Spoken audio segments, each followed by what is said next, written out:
साथियों नमस्कार, के लाइव न्यूज़ में आप लोगों का स्वागत है। आज मैं न्यूज़ बना रहा हूँ गाड़ी चलाते चलाते।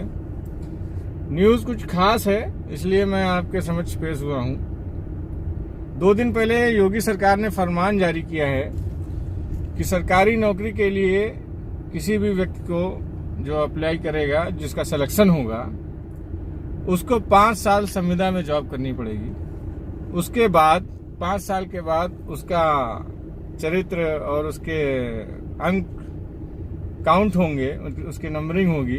अगर वो 60% से ज़्यादा 60% से ज़्यादा मार्क्स लाता है या 60% मार्क्स लाता है, तभी वो परमानेंट जॉब के लिए एलिजिबल हो सकता है, अन्यथा वो परमानेंट जॉब के लिए एलिजिबल नहीं हो सकता है।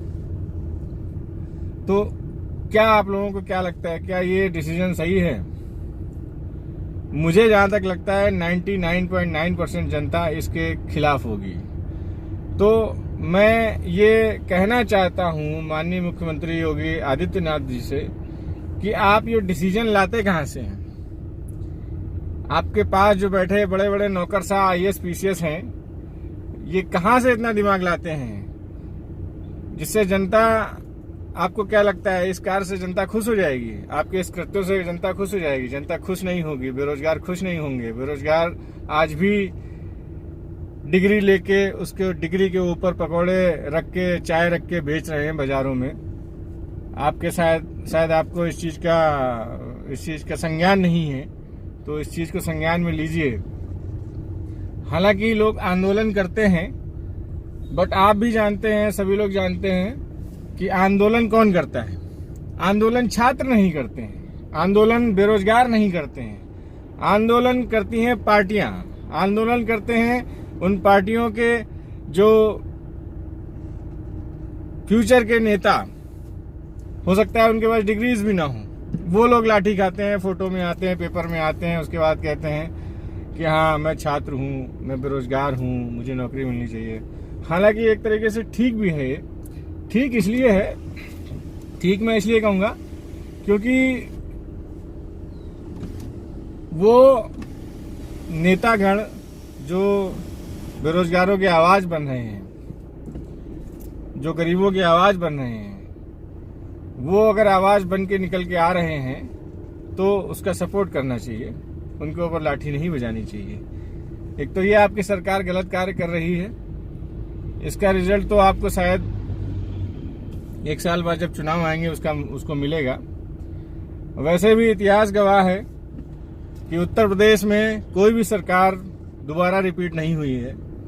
तो अगर आप कुछ सोच रहे हैं कि हम इतिहास बदलेंगे, तो मुझे नहीं लगता है कि उत्तर प्रदेश की जनता का इतिहास आप बदल पाएंगे, क्योंकि आप ऐसे कार्य कर रहे हैं। आपने ऐसा डिसीजन ले लिया नौकरी वाला, ये कि 5 साल संविदा पे जॉब करना पड़ेगा, उसके बाद आप परमानेंट हो सकते हैं। आपका चरित्र देखकर आपके नंबर्स बनेंगे 60% से ऊपर। अगर 60% या उससे ऊपर आते हैं तो आप एलिजिबल है, अन्यथा आप एलिजिबल नहीं है। तो इसका सपोर्ट कोई नहीं करेगा। आप अगर सोचेंगे कि इसका सपोर्ट हर कोई करेगा, तो मैं आपको बता दूं आपके भक्त भी इसका सपोर्ट नहीं करेंगे। जो बीजेपी के भक्त हैं वो भी इस चीज का सपोर्ट नहीं करेंगे। अब आगे बढ़ते हैं, आगे ये बढ़ते हैं। आप हमको ये बताइए, आप मुख्यमंत्री बने, आपके मंत्री हैं, आपके पास मंत्रिमंडल है, आपके विधायक हैं, वो कहां से बनते हैं? जब विधानसभा चुनाव होता है तो जनता ही वोट देती है, जनता ही जिताती है आप लोगों को। तो जनता द्वारा चुने हुए हैं आप लोग, ना कि आप लोग खुद गद्दी में और सत्ता पे बैठे हुए हैं। तो एक तरीका मैं आपको बता दूं, जो आम आदमी पार्टी में केजरीवाल जी का है, उनका एक डायलॉग है, बोलते हैं मैं जनता से पूछूंगा, अगर वो चाहती है इलेक्शन होगा तो इलेक्शन होगा, मैं ये काम जनता से पूछूंगा करना चाहिए कि नहीं करना चाहिए, जनता ही मुझको जिता के लाई है। तो आपको भी उनका अनुसरण करना चाहिए और सीखना चाहिए। मैं किसी पार्टी का प्रमोशन नहीं कर रहा हूं, न किसी पार्टी की तरफदारी कर रहा हूं, लेकिन जो नेता अगर अच्छी बात बोलता है तो उसकी अच्छी बात मैं बोलूंगा और बताऊंगा कि हाँ इस चीज को एक्सेप्ट करिए। अब आगे बढ़ते हैं। मेरा ये मानना है, मेरा ये कहना है कि आपके विधायकों का भी रिपोर्ट कार्ड होना चाहिए। हालांकि आप अपनी सरकार का रिपोर्ट कार्ड सूचना और प्रसारण मंत्रालय में आप बुक्स छपवाते हैं, लाखों करोड़ों रुपए खर्चा आता है, उसका पैसा भी जनता को ही भरना पड़ता है। उसमें सिर्फ फेक न्यूज के अलावा, फेक उपलब्धियों के अलावा कुछ नहीं होता है। आज दैनिक जागरण में छापा है कि ये बिल्डिंग बन गई, वो बिल्डिंग बनी, कुछ नहीं बना है। सब सपा के कार्यकाल की बिल्डिंगें हैं जो कि बंद पड़ी हुई हैं। आपने अभी तक कोई भी कार्य आगे नहीं बढ़ाया है। आपको भी खरा उतरना पड़ेगा। अगर 5 साल का कार्यकाल आपका है तो हर 2 से 2.5 साल में आपका भी पेपर होना चाहिए। आप एलिजिबल हो पा रहे हैं कि नहीं हो पा रहे हैं, आप प्रदेश चला पा रहे हैं कि नहीं चला पा रहे हैं। अगर आप नहीं चला पा रहे तो आपको भी निकाल देना चाहिए। जनता का ही पैसा लग रहा है इलेक्शन में, वोट जनता दे रही है, जनता का हक है कि वो आपको रखे कि ना रखे। कोई मजबूरी नहीं है जनता की कि आपको 5 साल के अंदर ही अंदर 5 साल के पहले नहीं निकाल सकते हैं। ऐसा भी एक संविधान या प्रावधान आना चाहिए। इसको लेके आइए, आप क्यों नहीं लेके आते हैं? आप अपने विधायकों का भी रिपोर्ट कार्ड बनवाइए जनता से कि विधायक हमारे कार्य कर रहे हैं या नहीं कर रहे हैं। उनका भी 60% से ऊपर अगर मार्क्स है तो आप उनको कंटिन्यू रखिए, अगर नहीं है तो आप उनको हटा दीजिए, दोबारा इलेक्शन करवाइए।